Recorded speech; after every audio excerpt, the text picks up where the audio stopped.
June 5, 1967, the precarious peace in the Middle East was shattered. The hostilities that simmered between Israel and her Arab neighbors had been kept in check by United Nations observers for 10 years.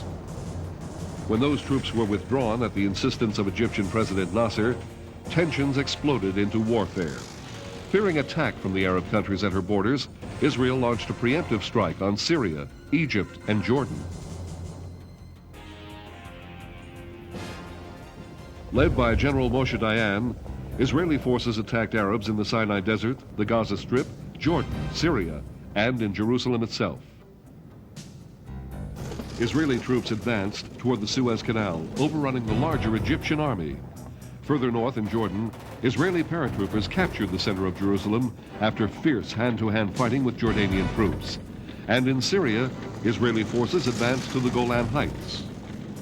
Because the Arabs looked to the Soviet Union for support, most of the Western world stood behind Israel.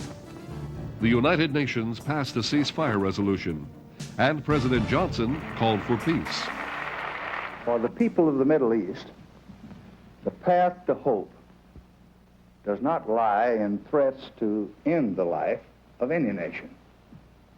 Such threats have become a burden to the peace, not only of that region, but a burden to the peace of the entire world. Despite the UN resolution, Israel continued the battle.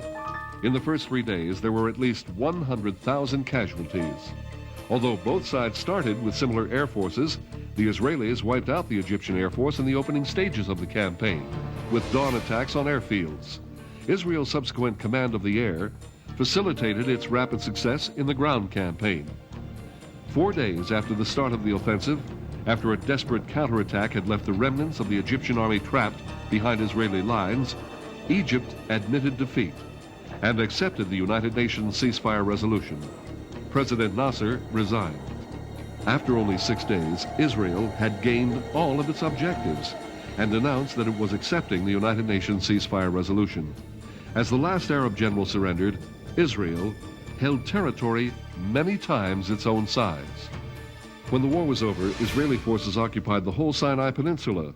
The Arabs had lost the Old City of Jerusalem, the Gaza Strip, the West Bank, and the Golan Heights. General Dayan, Israeli defense minister, is just about the most renowned soldier in the world just now.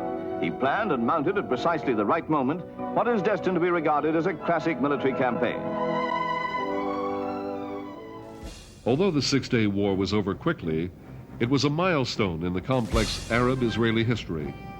Israel's surprising win notified the Arab world that Israel and its military were a force to be reckoned with in the Middle East.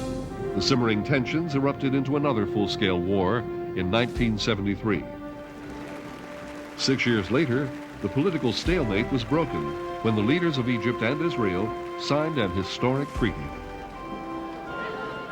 The process was furthered in 1993 when Israel came to terms with the Palestinians.